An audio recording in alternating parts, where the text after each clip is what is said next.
Hi there, Chris here with another fresh tip for you all. In this video, we are going to take a look at painting yellow plasma glow as such on these Hellblasters from the Primaris Marines.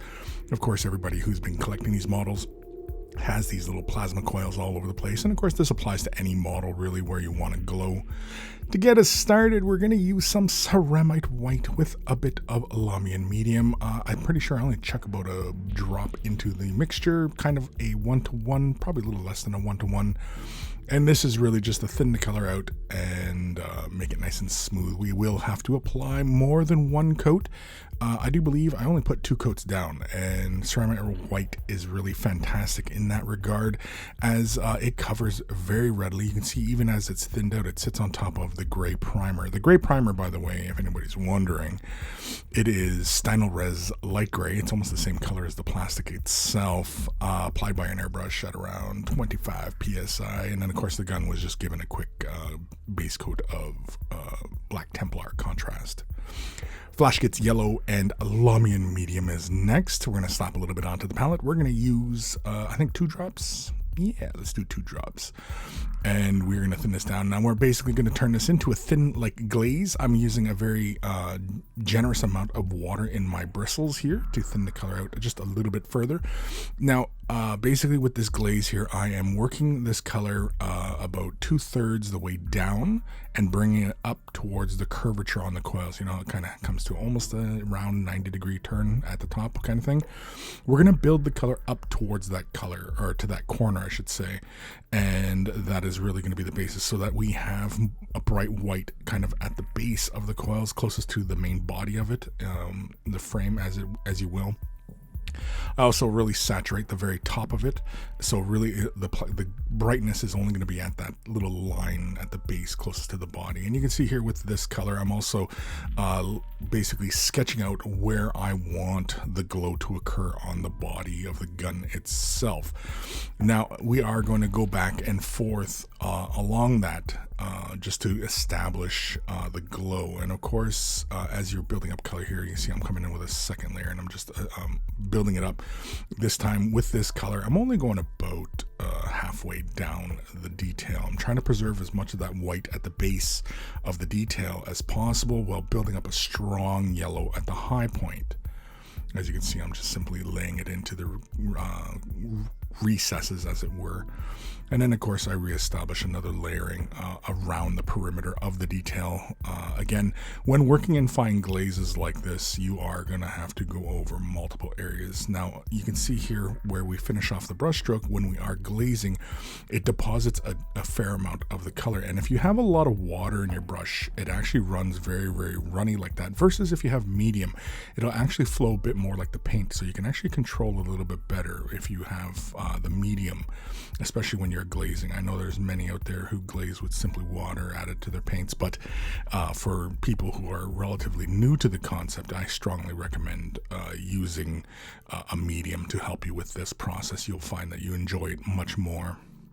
Uriel yellow is next, and we're going to slap a little bit onto the palette. And yeah, you guessed it, we're going to use some Lamian medium to thin it down. Kind of a 1-to-1. I don't think no, I do lay 2 down.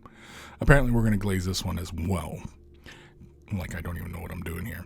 And here I'm just quickly establishing more yellow around the perimeter. You can see how the first layer, the Bad Moons or the Flash, gets yellow. It almost has a bit of a green hue to it sitting on top of the black, and that's just the way the colors lay on top, and it's just how our eyes perceive that color. So as we lay more of the layers of yellow down, and of course we're laying a deeper yellow with the Uriel yellow, we are establishing a much stronger hue of color at that point. Here with this Uriel yellow, I'm also laying it about 1/3 of the way from that curvature down, so it's just basically at that corner. And I'm only going to apply it to these corners of that detail. So they're actually, when you're looking at it from the top, there's a bit of brightness through the center, and really it's just at the corners where you're getting this buildup of a deeper color. Also, we're working towards the yellow that shifts slightly towards orange. We're not going for, you know, if you're familiar with like Imperial Fists, where oftentimes you'll have a bit more of a brown hue to the yellowing. We're going for more of an orange, and of course we're going to lay heavily into it now with Fire Dragon Bright, and of course, yes, Lamian Medium. We're going to slap a little bit onto our palette here and add about, I think, 2 or 3 drops. We're going to thin this way down, or apparently 1 drop. Okay. I don't even know what mixtures I was using, but basically I'm going to make this a chisel with just a flat edge to it, and that's just to catch the high points of that corner, and that's the only reason for making it a chisel. Now, when I'm talking about making it a chisel, I draw the brush through the paint in one direction, one solid motion, and then I turn the brush 180 degrees, basically flipping it right over, and draw it through the paint again, and then turn it 180 degrees and draw it through the paint again. And that makes a nice flat edge to the brush, and it allows you to do, many things, and of course, catching just the high points. So basically, it's kind of like, if you're familiar with like dry brushing kind of theory, you are just catching just those high points, allowing the brighter color to remain in the recesses.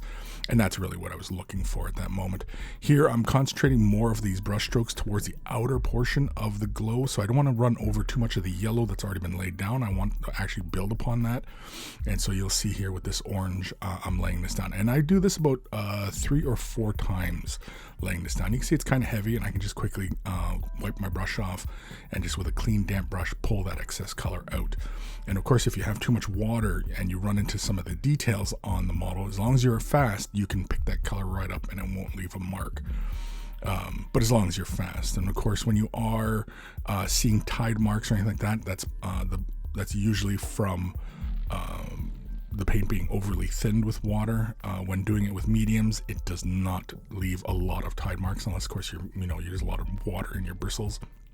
Here we're quickly just jumping back into Uriel Yellow, and really this is basically just kind of refining the glow on the body itself. Pretty much everything else we've done on this model, or as far as the detail is concerned, we're pretty much set so far. And so really it's just refining that glow, and that is really the big part of creating these glows and these object source lighting on models, is the ambient glow from the light source.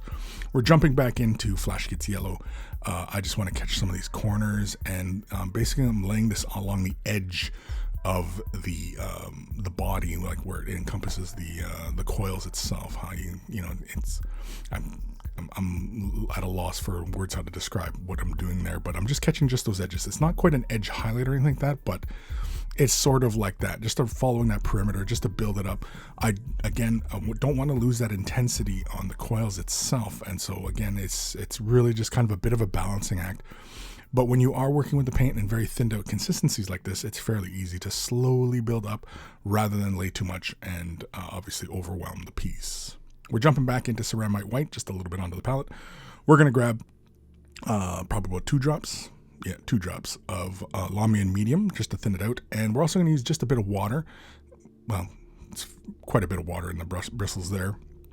And I'm just going to use that and turn this into a very thin paint.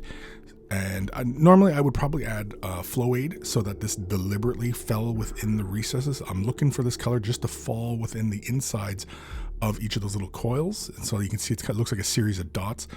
And just to illustrate that, I was painting the other side of the gun as well. I'm doing it on the other side. I don't think we really shown that, and so somebody might be thinking that I didn't do the whole gun. But anyway, again here I'm just reestablishing, and I'm actually laying a little bit more of the color in towards the center of the coil. So I'm not building it like a line all the way across. I'm building just a bit of intensity in the middle, as it were. But there it is. That's just after a little bit of refining. I went back with the orange and everything like that. But that is it. That is Yellow Plasma Glow. Hopefully you guys enjoyed that one. Feel free to leave comments down below as far as what you guys would like to see covered in Fresh Tips. Big thank you to my patrons. Without their support, these videos would not be possible. If you're interested in supporting this channel, click the link in the description below for Patreon. Take care of those brushes, and they will take care of you.